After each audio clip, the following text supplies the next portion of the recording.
Y ya van 15 Champions. ¿Qué se puede decir de este club que no se haya dicho ya? Es el mejor club del mundo y de la historia del deporte en general. No solamente ha sido ganar esta final, que es lo que importa, ganarla, no cómo juegas. Y sí, desde luego que la primera parte fue horrible, lo reconozco. De todas las finales de Champions que he visto, creo que esta es donde he visto al Madrid más inferior, al menos durante ese tramo del partido. El Borussia pudo hacer fácilmente hasta 4 goles. Eran ocasiones clarísimas, goles cantados. Y si no las metieron es porque Dios es del Madrid, no cabe otra explicación. Teniendo esas ocasiones, lo normal es que al menos marques una o dos.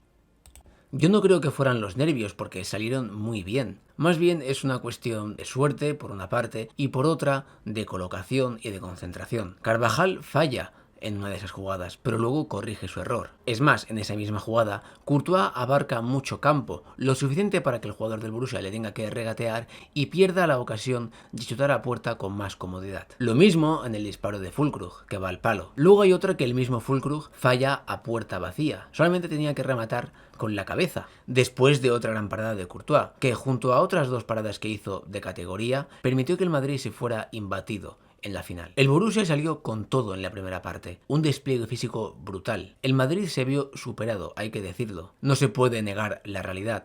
Pero en la segunda parte el esfuerzo le pasó mella. ¿Se puede decir que se equivocaron? Yo creo que no, porque si llegan a meter las que tuvieron, quizá la final hubiera quedado sentenciada para entonces. O quién sabe, el Madrid se hubiera ido a la prórroga, porque ya sabemos que al Madrid nunca jamás se le puede dar por muerto. Pero hay que felicitarles porque hicieron un partidazo tremendo. Ni siquiera el Liverpool en 2022 tuvo ocasiones tan claras. Es verdad que tuvo alguna, pero el Madrid supo defenderse bastante bien y obligó al Liverpool a chutar desde posiciones bastante escoradas y en ningún caso con las lagunas defensivas que se vieron en la primera parte contra el Borussia. Afortunadamente la gasolina a los alemanes se les acabó en la segunda parte y el Madrid pudo desplegar su juego de control. Pero la verdad es que este club no tiene ningún tipo de sentido. Que Carvajal, siendo el jugador más bajito, marcase de córner ante futbolistas que medían 1,90 es una cosa que no se puede explicar. Bueno, en realidad sí, y es el trabajo físico y la exigencia que tiene el Real Madrid por ganar esta competición. Que el presidente, después de ganar la 15, saliera a decir que hay que ganar la 16,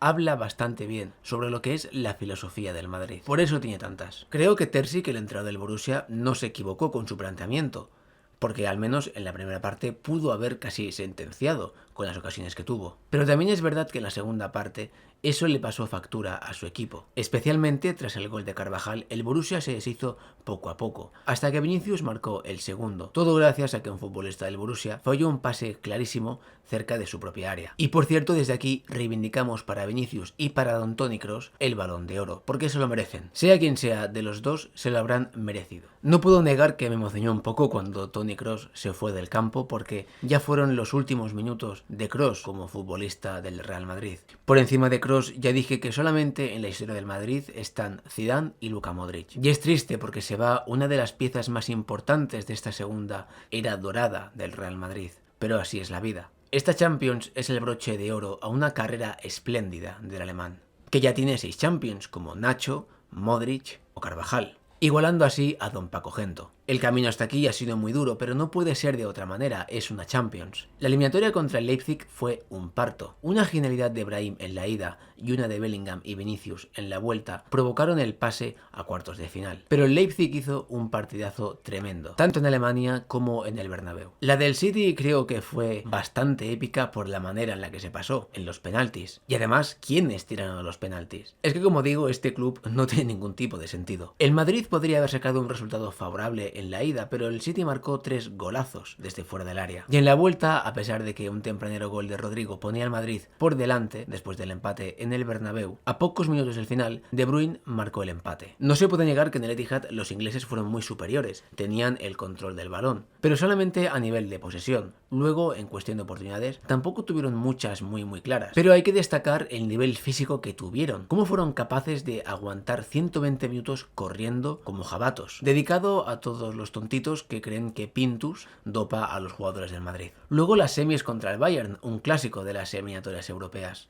En Alemania, un 2-2 después de un pase magistral de Kroos a Vinicius y un gol de penalti. En la vuelta, a pesar de que Vinicius hizo una exhibición tremenda, no pudo marcar ningún gol. Pero gracias a su primer disparo, Joselu pudo marcar el primero, que empataba la eliminatoria, a pocos minutos del final, por supuesto, para no perder la costumbre de las remontadas. Tras unos minutos después, Nacho se disfraza de Özil, hace un pase para Rüdiger, que asiste a Joselu para marcar casi a puerta vacía. El Madrid volvía a remontar heroicamente, y Joselu esta vez cogía el testigo que en su día habían tenido Benzema o Rodrigo. Un futbolista que había pasado de descender con el Español marca 2 goles en las semifinales de Champions para dar la victoria a su equipo. El Madrid también es esto. No fue fácil, pero desde luego sí que fue merecido. Esta nueva generación de madridistas han nacido ricos, siempre lo digo. Muchos tuvimos que ver años donde el Madrid quedaba reducido a la nada después de los octavos de Champions. Por eso yo digo que valoréis esto, porque es la segunda generación más laureada de la historia de este club. Y ojalá que podamos ver una tercera en breve, o que esta perdure lo máximo posible. Pero creo que muchos no son conscientes de lo que ha conseguido el Madrid, de las dimensiones de sus resultados. Quizá porque en este país la prensa está más centrada en criticar los bailes de Vinicius que los resultados del club para el que juega. Y a los que no seáis del Madrid, pues eso, os podéis consolar como queráis. Que si el Bernabéu hace mucho ruido cuando hay conciertos, que si no tiene estilo, que si no tiene una posesión del 80%, y otros se pueden consolar diciendo que echaron al Madrid en la Copa, a pesar de que luego no la ganaron. Al final cada uno se consola como puede. Y poco más que decir. A la Madrid y a por la 16ª.